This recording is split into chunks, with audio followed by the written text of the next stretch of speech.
Well, it's my great pleasure and my extreme honor to have been able to bring Robert Spencer to Montreal. I'm not going to make a big long speech because I think everybody who's here is really, really aware of the work that Robert does. And to me, Jihad Watch, if you only read one thing every day, you read Jihad Watch. This is a learned scholar and unbelievable. His knowledge of the Quran, I know you've all read it. By the time Robert's finished speaking, you're all going to be rushing out to your local mosque and buying one. Anyhow, without any further ado, please give a warm welcome to the one and only Robert Spencer.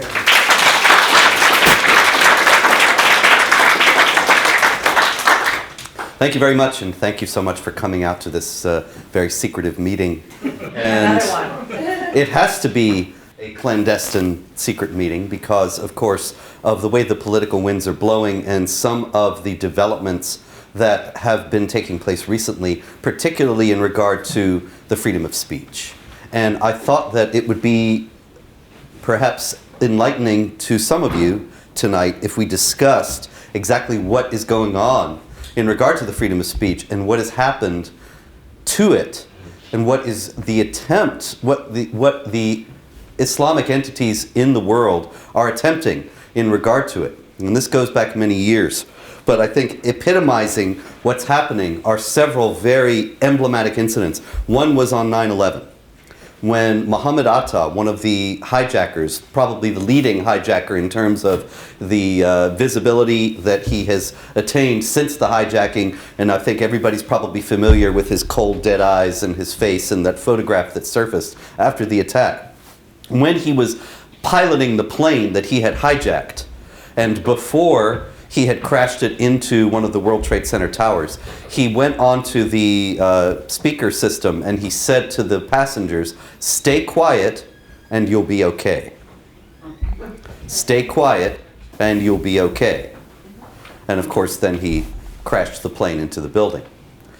A few years after that, Theo Van Gogh, was the producer of a film submission about the oppression of women in the Islamic world that featured nude women with verses of the Quran written on their bodies, which was of course very highly offensive to Muslims because of not the nude women but the desecration of the Quran by placing the Quran text on the body of a nude woman, which is something that is unclean and to be despised. And so Theo Van Gogh was murdered on a street in Amsterdam by a Muslim named Mohammed Bouyeri, who first shot him while he was riding his bicycle down the street in Amsterdam, and then came close and attempted to behead him, but had trouble doing so, and eventually stabbed the knife into the body with a hit list attached to the knife of other people that he intended to kill or thought that other Muslims should kill. And in the process of doing all this, Theo Van Gogh, before he died, said to Bouyeri, "Can't we talk about this?" And of course, we could not, and he was killed. The point being that what the Islamic world wants to do to the West is summed up by what Atta said: "Stay quiet, and you'll be okay." And what the West says in response is, "Can't we talk about this?" And no, we cannot. And increasingly, Western authorities are agreeing and saying, "We can't talk about this, and we have to just stay quiet and we'll be okay." But we will not be okay if we stay quiet any more than the people on the plane that Atta had hijacked were. And this was shown as far back as Valentine's Day 1989, when the Islamic Republic of Iran sent a Valentine to the novelist Salman Rushdie. And of course, you're all familiar with that. Salman Rushdie was sentenced to death in a fatwa, a religious decree, by the Ayatollah Khomeini because he had written a novel called The Satanic Verses. Now, you may not be aware that the Satanic Verses is an actual incident in the life of Muhammad, the Prophet of Islam, as delineated by Islamic tradition. That in Islamic sources, it tells this story, that Muhammad was a member of a tribe of Arabs who lived in Mecca called the Quraysh. And the Quraysh were pagan polytheists who had they worshipped these three goddesses, Alat, Al-Uzza, and Manat. And Alat, Al-Uzza, and Manat were 3 of 360 gods that had idols in the Kaaba, the cube-shaped building in Mecca. And Arabs would come from all over Arabia to pray to their gods at the Kaaba in Mecca. And the Quraysh had this thriving pilgrimage trade. Muhammad, when he started out, began to preach that there was only one God, and that all the idols in the Kaaba were of false gods or demons, including Alat, Al-Uzza, and Manat. The Quraysh did not take kindly to this for 2 reasons. 1, they liked those girls, and 2, they thought that if Muhammad's single God became a widespread belief in Arabia, that the Arabs would no longer make the pilgrimage to Mecca to worship their gods at the Kaaba.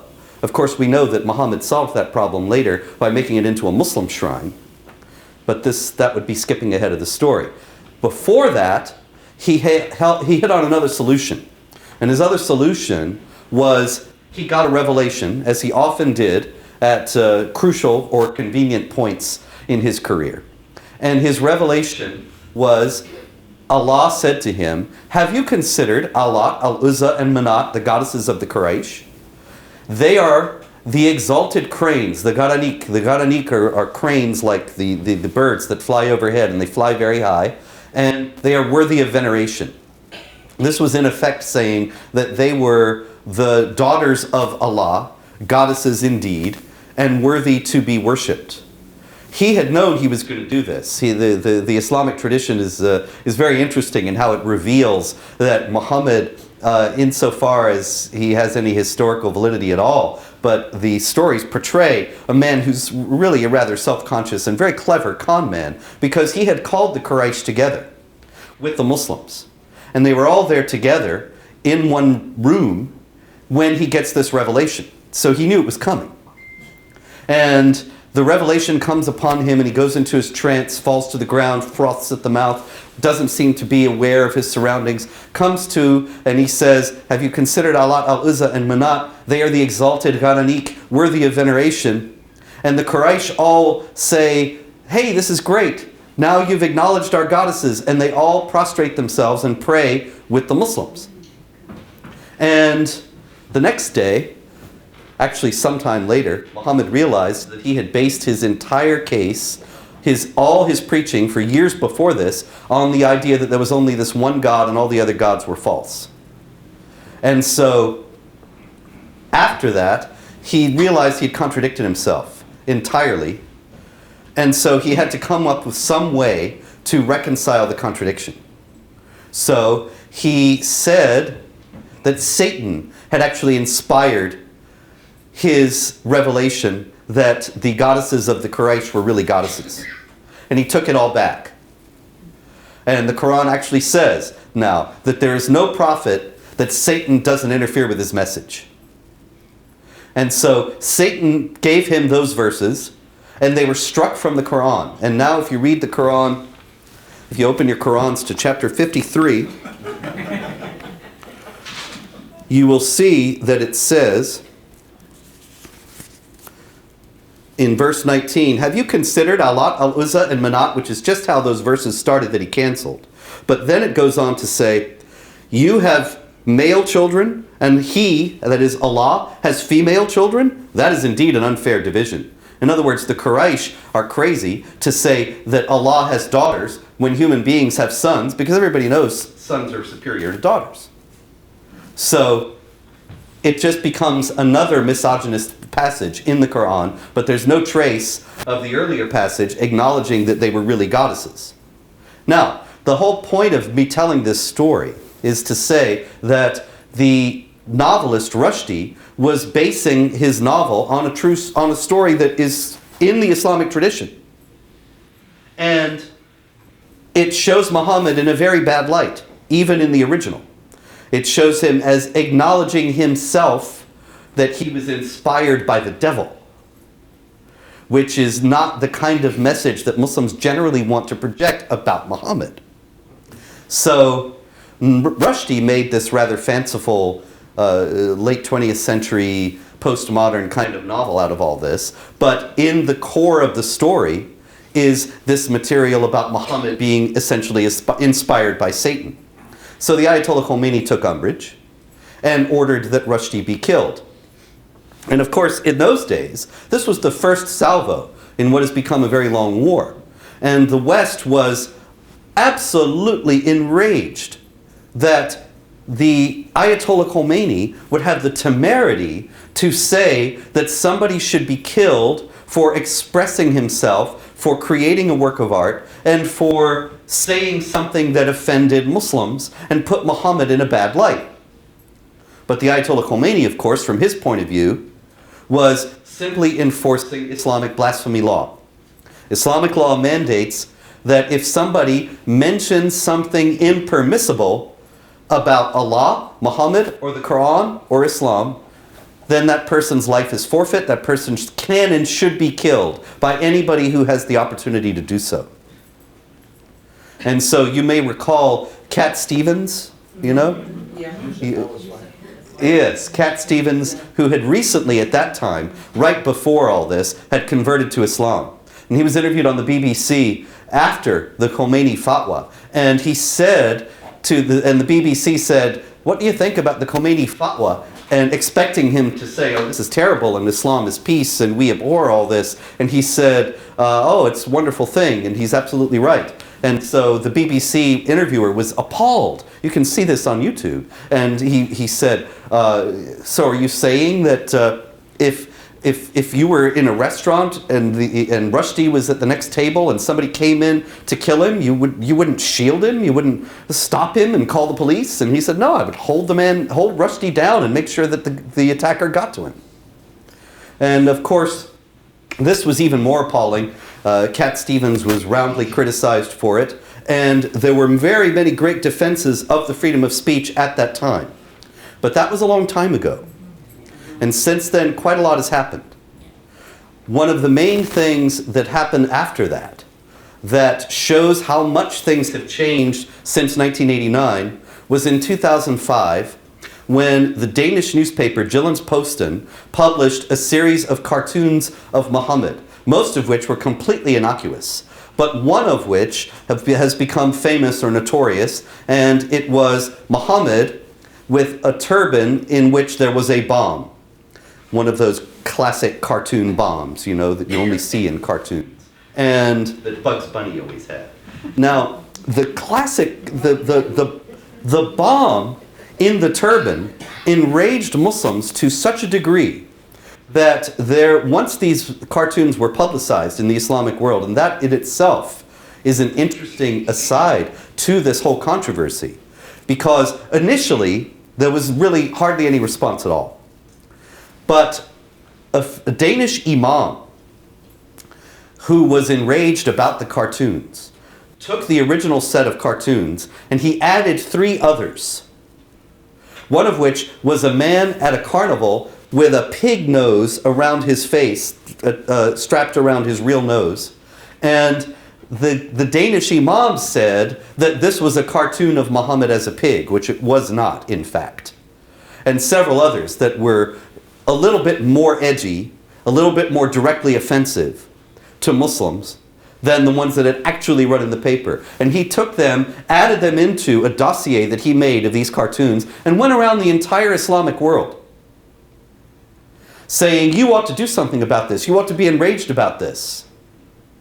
It came to the attention of the Organization of Islamic Cooperation, which is 57 Muslim governments, plus, that is 56 nation states and the Palestinian Authority.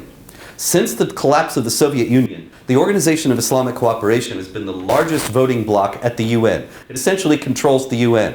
You may know that at the UN, they condemn Israel practically every day. It's as regular as lunch. But they have nothing to say about genuine human rights abusers all around the globe. And they put Saudi Arabia on their Human Rights Commission, despite Saudi Arabia's very sorry human rights record. Now, why are they so hateful toward Israel? Why are they so charitable toward the Islamic world? Because the largest voting bloc, the group that can get what it wants and make the whole thing go in the direction it wants, is the Organization of Islamic Cooperation. And it was meeting that year in Mecca. And we're talking about Mahmoud Ahmadinejad, the former president of Iran, the king of Saudi Arabia, the various rulers of Egypt, of Turkey, of all the major Muslim countries and the minor ones. And they all got together in Mecca that winter, and one of the things that they discussed were these cartoons of Muhammad. And they decided that the bomb in the turban, plus the fake ones that the Danish imam had added, were so offensive. Because, of course, who would put a bomb in Muhammad's turban? Everybody knows that Muslims have nothing to do with violence. But these were so offensive that they decided to use them as a means to compel the West to restrict the freedom of speech. And there began, at that time, two-pronged assault. One was worldwide riots. And innocent people were killed because of these cartoons. The Danish embassies were attacked in many Muslim countries. And people were targeted just for being Christians because the association was, well, see, they're Christians, and so they're with the West, and Denmark's in the West, and the cartoonists were from Denmark, and they're insulting the Prophet, so we'll kill this Egyptian Christian priest, or Turkish Christian, or something. There were Turkish nuns, I think. In any case, there were several people killed, quite a few. Many, many violent riots all around the world. But at the same time, this was, in a certain sense, a good cop, bad cop routine. You know, when the bad cop comes in and he says he's going to beat you up unless you give him the information. And then he leaves, and the good cop comes in and he says, you know, he's really out of control. And I got to apologize for my partner. And I'll tell you, I can protect you from him, however, if you just give me just some of the information that you've got. And I'll make sure he goes easy on you. And the guy falls for it and talks. And really, it's all just a choreographed performance. It's the same thing that happened with the cartoons. You had the riots all over. Meanwhile, at the UN, the OIC is saying, you see how you've incited all this hatred. You see how you have incited all this violence. And they put the onus on the West. It was Denmark's fault. It was the West's fault for having the freedom of speech. It was not the fault of the rioters. And since then, in sharp contrast to what happened after the Rushdie fatwa, it has become taken for granted in the West that if Muslims get mad, it's our fault. If Muslims riot, it's because we did something wrong that we better stop doing. And this has become ingrained. Nowadays, it's taken for granted. But it all began at that time. At that time, the West had a choice. There are publications in every city. There are newspapers, television stations, hundreds, thousands of them probably, all over Canada, the US, Western Europe, Great Britain. And they had a choice at that time. They had a choice to stand up and say, no, if you riot and kill people because of these cartoons, it's your fault. Your reactions are within your own power to control. And nobody else is forcing you to do anything.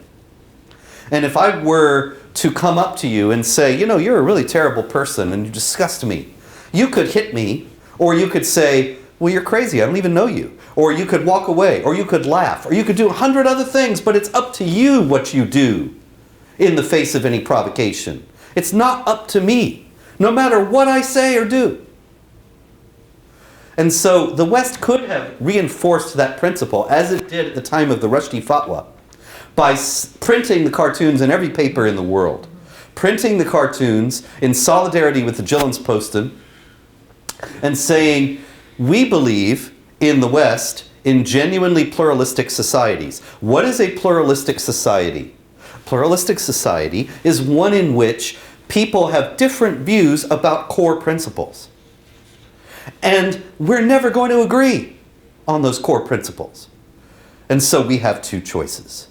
We can try to gain hegemony, one group over the other, or we can put up with each other. And putting up with each other means putting up with things that offend us. Now, Jews and Christians have learned this. This is a foundational principle of Western modern society.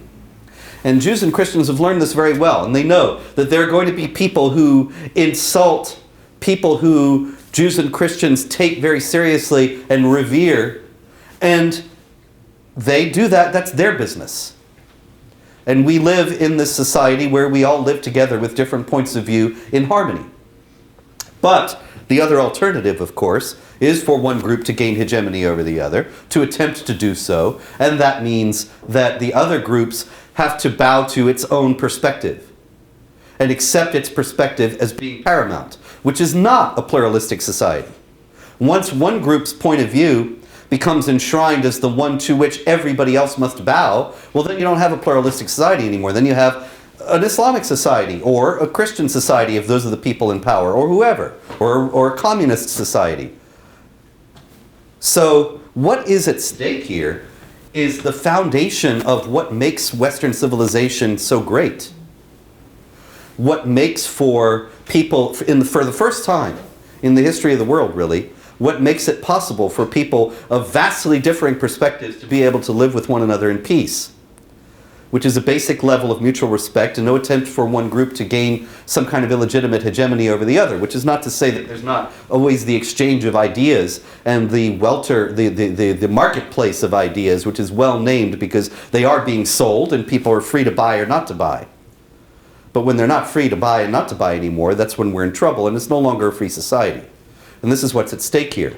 They could have stood up the newspapers at that time, and every newspaper print the cartoons and said, we put up with insults. The Christians, they had the crucifix in the jar of urine. It got the National Endowment for the Arts grant, and Christians weren't killing anybody about it. They might not have been happy about it, but they didn't kill anybody about it, and they said that it shouldn't have gotten the National Endowment for the Arts grant, but nobody was saying at the time that the thing shouldn't have been made, shouldn't have been shown. That was their business. When rather instead the papers, for the most part, declined to reprint the cartoons, they were essentially surrendering to this initiative.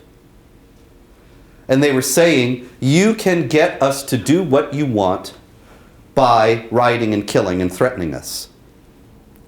And that means that we are now a society that is led by the principle of violent intimidation.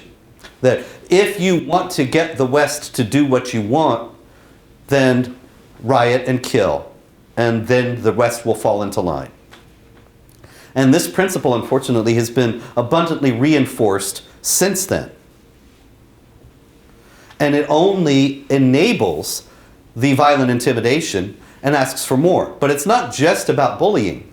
It's really about trying to get the West to accept those Sharia blasphemy laws that forbid any criticism of Islam. And that's the other prong at the UN. After the cartoons, and after the West failed to print them, and after the OIC said, you are at fault because of your freedom of speech, and you have to criminalize incitement to violence, and not incitement to violence, incitement to religious hatred. What that means is they want us to criminalize the freedom of speech. They want us to criminalize anything that insults Islam. Incitement to religious hatred is only something that they're worried about when the religious hatred is directed toward Islam and Muslims. And they don't even mean genuine hatred. They're talking about cartoons, for Pete's sake. In 2010, a cartoonist in Seattle named Molly Norris thought she would strike back against this. And she started a Facebook page called Everybody Draw Muhammad Day. And she said, they can't kill all of us. If everybody drew Muhammad, they're not going to kill the whole world. And will defend the principle of the freedom of speech. Thank you, Mr. Rubio. And you didn't get that. He's old now. He's gone. I have to think of some Trump jokes. Anyway, that's not hard at all. Easy on Trump. It's a very controversial thing, and actually I'll get to him. Molly Norris was then threatened. She's still on ISIS's list. They in one of the previous issues of their magazine, Davik, they had a hit list of some of the people that they most especially want to kill. And Molly is still on it. This was 4 years after her Everybody Draw Muhammad Day. She was notified that there were real threats against her by the FBI, and she elected to go into hiding and change her identity. And nobody knows where she is now. She might be here. And anybody Molly Norris? Hey, Mal. And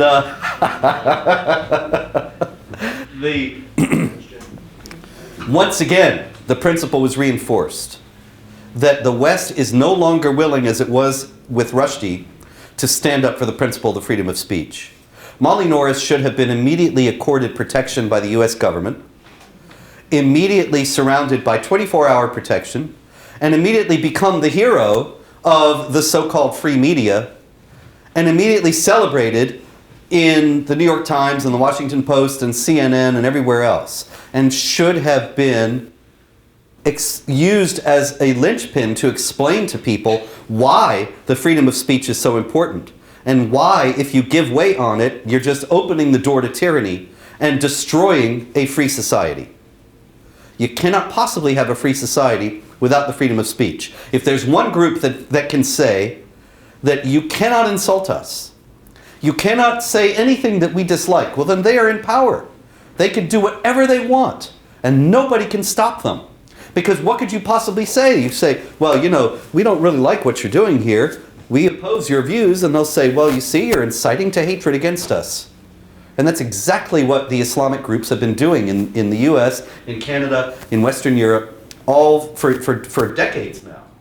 And they can sign any honest examination of how jihadis use the texts and teachings of Islam to justify violence and hatred and supremacism as hatred, as hate speech. And then they're trying to criminalize hate speech. And it's gaining a tremendous amount of traction. One of the most disquieting things that I have noted over the last few years was something that happened. It crystallized for me a couple years ago. I was speaking at Cal Poly, California Polytechnic University in San Luis Obispo, California. Beautiful area, very nice school, wonderful people. And I spoke. It was a very interesting evening. There were three tiers of seats in this auditorium. And on the left were leftist non-Muslim students who were extraordinarily hostile. In the center were non-college people, adults from the community who were very supportive and on my side. And on the right were Muslim students who were extraordinarily hostile. And so if I looked to the left or looked to the right, it was very hot. But if I stayed in the center, it was good. And over on the right, actually, there was a young girl who at the end, during the Q&A, she said, I believe in free speech, but I don't believe in hate speech. And hate speech is not free speech. And I've heard that so many times since then. That was the first time I've heard it. Have you ever heard that? Yeah. It's an increasingly common theme. Hate speech is not free speech. And I said to her, well then, what you're saying is that hate speech should be outlawed. Hate speech should not be allowed, correct? And she said yes. And I expect that the reason why we're having this conversation is because you believe that what I've been giving you over the last 40 minutes is hate speech? Yes. So you think that this whole evening should not have been allowed, I should not have been brought onto campus? Yes. Who do you think ought to be empowered to decide what constitutes hate speech and what does not? And she said, what? And this is where, see, it gets very hairy. I said, well, who gets to decide? I don't think I'm purveying hate speech. And I understand it's a minority view at Cal Poly, I'm sure, and at most universities around the world. But there is a considerable number of people who don't believe that to speak honestly about Islam and jihad and the threat that it constitutes has anything to do with hate speech. And who actually think that the charge of hate speech is a tactic designed to shut down discussion on this issue and to marginalize those who speak about it so that the jihad can advance unimpeded and unopposed. And what you're saying is that you want to entrust someone with an extraordinary power to determine what is acceptable to be discussed and what is not. And that person would be a tyrant who would rule over us and destroy the freedoms that we have in this country at this point. And she said, "You're advancing a Hobbesian critique of the powerful." And I said, "Yeah, actually I am. That's good. I'll remember that one."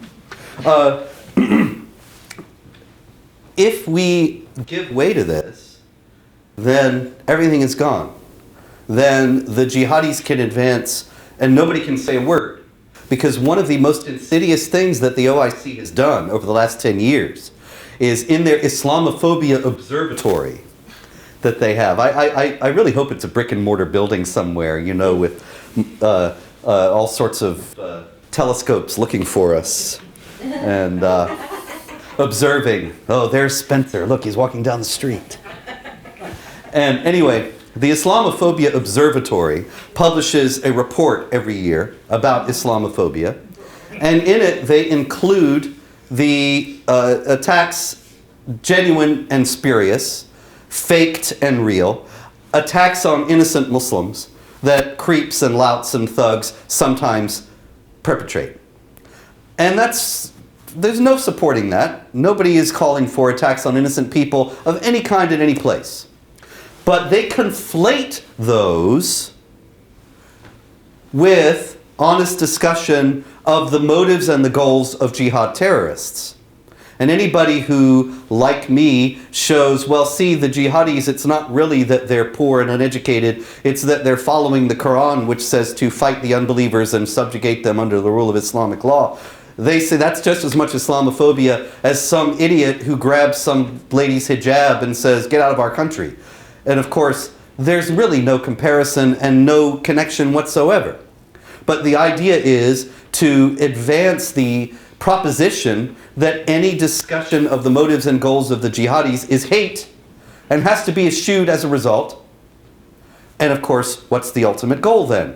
If every one of us, everybody who does the job that I do, or something like it, if every one of us is silenced, if incitement to religious hatred, so-called, really becomes a law, and the Obama administration did sign on to a resolution to that effect at the UN. They just have this pesky little problem called the First Amendment that guarantees the freedom of speech, and it makes it more difficult for them to enforce that kind of thing. But if they get their way, if they figure out ways to do it. Hillary Clinton, when she was Secretary of State, she had a 3-day closed-door meeting in Washington with the then Secretary General of the OIC, Ekmeladini Sanolu. And it's never been discussed, it's never been disclosed what they talked about for 3 days. But it seems likely that they were strategizing about how the freedom of speech could be restricted in the US, even aside from the First Amendment. And I think she gave a hint of that when she said that we have to subject these people, these terrible hate mongers and such, to good old-fashioned peer pressure and shaming. And it's worked very well. You got to hand it to her. She isn't going to be the next president for nothing. The fact is that there has been a tremendous amount of peer pressure and shaming that has marginalized the whole resistance to jihad and made people think that there's something wrong with talking about these things. I mean, if you go online, which I'm not recommending, and look me up, you'll see that I've done all these terrible things, most of which I didn't even know I'd done. And I'm just a terrible person in every way. And so, coincidentally, is everybody else who talks about these things. And yet, the Council on American Islamic Relations and all their fellow allied groups, the National Council of Canadian Muslims here, never do they show us somebody who opposes jihad terror who they like, who is not a terrible person. The idea is to demonize and marginalize everybody who does this so that there's just nobody doing it. And this is not just also the people who are high profile or relatively high profile. There's a very telling incident that happened a few years ago. There was a plot at Fort Dix, which is in New Jersey, a military base, and there were some Muslims who incidentally were Albanian Muslims, and thus they were white guys. And they were going to go into Fort Dix and kill as many American soldiers as possible before they themselves were killed. Their plot was discovered. It was discovered by a 17-year-old boy named Brian Morgenstern who worked at a video store in the area. As it happened, these jihadis, they loved gory beheading jihad videos, but they had them on VHS tapes. So they went into Brian's video store, and Brian is there working, and they said, "Can you convert our VHS tapes to DVD?" And he said, "Okay." And he's working, and I don't know how it works, but apparently he's seeing what is on the things as he's converting them. And so he sees all these horrible images, and he is alarmed, as he rightly should have been. And he went to his boss, and he said, "Dude, I'm seeing all this crazy shit on these videos. Should I go to the police, or would that be racist?" Now, where did he get the idea that turning in 6 white guys who were plotting mass murder would be racist? He got it, of course, from the good old-fashioned peer pressure and shaming that Hillary Clinton has been recommending and probably abetting in no insignificant way. He got it from how the Council on American Islamic Relations, the National Council of Canadian Muslims, all the other Islamic advocacy groups in Canada, the US, Western Europe, Great Britain, they have for years said that if you resist and oppose jihad terror, you're a racist. And young men like Brian have grown up in this world and have internalized that. Luckily, to his credit, he decided to go ahead and be a racist, and he turned in these guys. But how many others have thought how terrible it is that people are hating Muslims, and what a shame. You know, I mean, this is the primary dominant view. Such that last May, Pamela Geller and I organized a contest to draw Muhammad in Garland, Texas. Now, we did it in Garland, Texas, a suburb of Dallas, for a very important reason. In January 2015, the Charlie Hebdo cartoonists who had drawn Muhammad were murdered by Islamic jihadis. In February 2015, the several Muslim groups in the United States gathered in Garland, Texas, at a hall where they held a conference called Stand with the Prophet. Now, standing with the Prophet is what the assassins in Paris had just done in murdering those who they thought had insulted their prophet. So we thought it was grotesque that this event was going on so soon after the murder of the cartoonists, and that it was revealing also that it showed that they were not friends of the freedom of speech, not interested in living in a pluralistic society, but were tacitly giving their support to the assassins of the cartoonists and to the violent enforcement of Islamic blasphemy laws. So we went down to Garland and held a demonstration outside their event. And at that demonstration outside their event, in discussions with some people, we got this another idea, that the hall where they were holding it was a public hall, and so they were open to anybody who was willing to pay the fees. And we decided to hold a Muhammad art exhibit and cartoon contest in the same place. And we did that on May 3rd, and of course, as you may know, it was attacked by Islamic jihadis who were killed by members of our security team, and nobody else was hurt. But in the wake of that... You should hold more of them. Yeah. I'm sorry? That's right. I didn't hear that, I'm sorry. I said you should hold more of them. I don't know that we would be able to get a hall anywhere in the world anymore for that. But in any case, the reaction after that showed to a vivid and disgusting degree how far we have deteriorated since the first days of the Rushdie Fatwa. Because we were universally excoriated. Actually, Pamela was.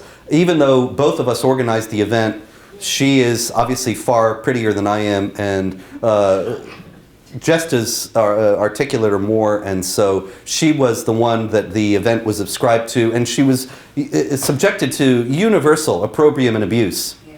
And Donald Trump told Megyn Kelly that she was just the worst advocate for the freedom of speech in the world. And what were they doing trying to draw Muhammad? Couldn't they find anything else to draw?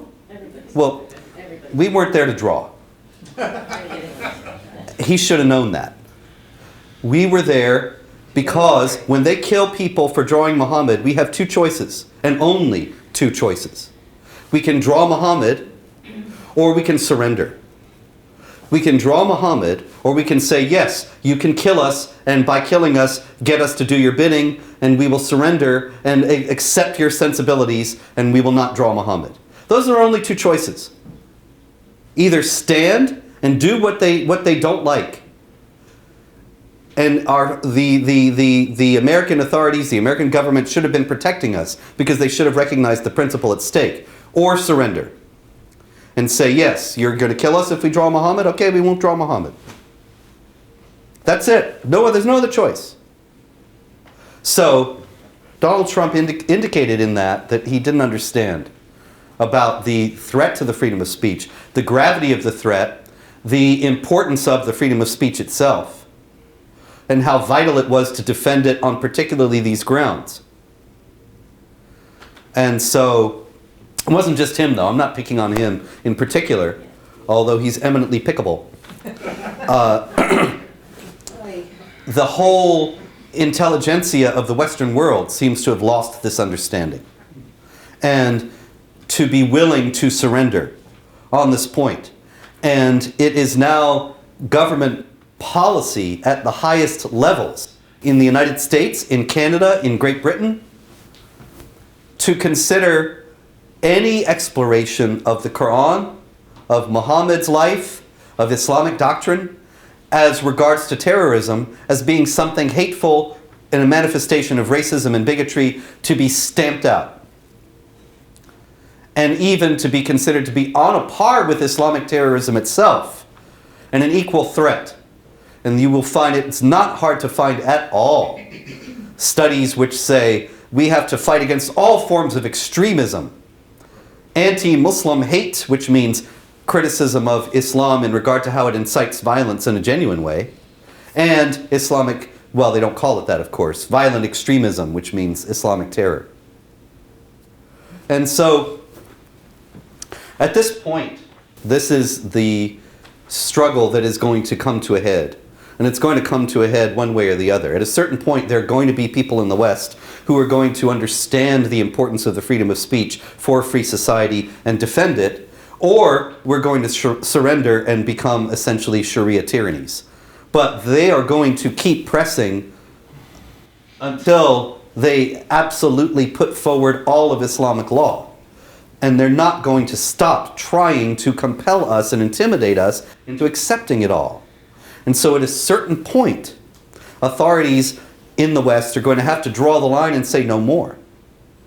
But nobody seems willing to do that at that point. And on that very happy note, I will stop because that is actually at the situation as it stands now. And we can take any questions you may have. Thank you very much. Thank you.